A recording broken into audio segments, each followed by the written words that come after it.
cerebral palsy, Kabuki syndrome, Wolman's disease, cystic fibrosis, CMT, mitochondrial disease, acquired haemophilia, CTCL, myasthenia gravis, beta thalassemia, Gaucher disease, Ostrom syndrome.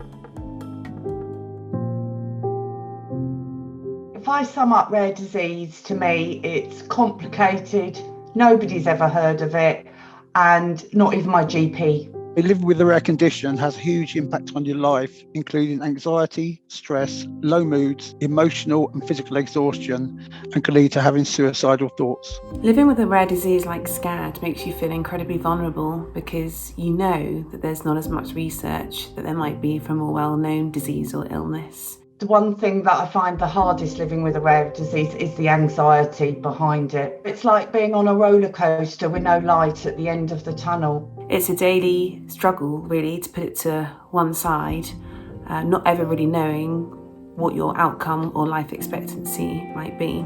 I feel that the biggest impact for myself and for the family is the disease takes over my independence and I have to rely on family and friends. The challenges faced by people living with rare diseases are varied, but what we find is that many feel a sense of isolation, of being marginalised and misunderstood.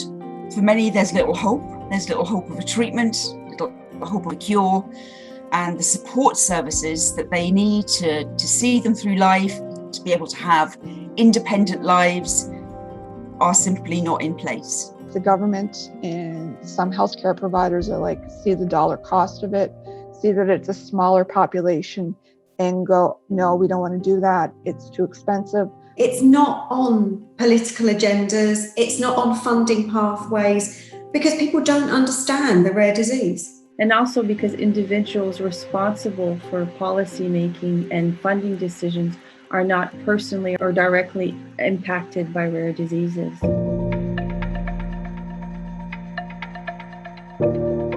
Whilst pharma see patients through the filter of their condition and the lens of their treatment, it is medics that classify certain conditions as rare. For the people that live with these conditions, they aren't rare to them. They live with it, manage it, and treat it every day. By understanding their perspectives and experiences, we can all help to create positive change and help improve people's lives today. At Origins, we are passionate about helping to demonstrate the authentic patient experience that can help our clients to redefine what success means to them. I think the biggest misconception around rare diseases is the fact that really quite often they're not rare. In my case, with SCAD, it's actually the fact that they're severely underdiagnosed, and therefore because they're underdiagnosed, they're not recognised, the symptoms aren't recognised, and this is what makes this condition quite often fatal. So getting that message across that rare may be rare, but collectively it's common, and collectively it's a huge health burden on society is what we need to do. More research so that future generations don't have to go through what we've gone through.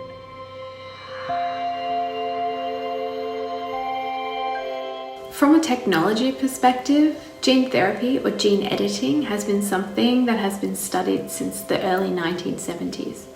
It's a really exciting time for patients with rare inherited diseases because now we're starting to see some very promising results come through from clinical trials utilizing these technologies. The one thing I'd like to see in research for rare diseases is personalized medicine.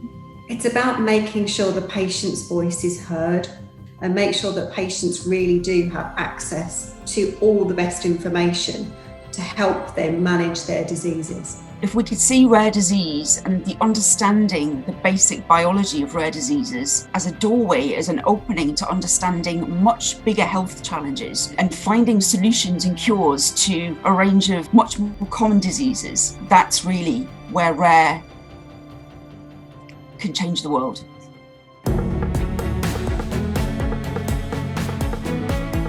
My one hope I would suggest for the future is Better support network, Funding, Improved research, better understanding by healthcare professionals, Patient empowerment, treatments and cures, recognising rare diseases, family counseling. mainstream. a world free of rare diseases. One of the biggest challenges in all rare diseases is the need to improve identification and diagnosis. We believe the solution lies in good communication. At Bedrock, we use an inspirational blend of understanding, science and creativity that can not only drive awareness, but can also change perceptions and behaviours, which will ultimately improve patients' lives. And that is our passion.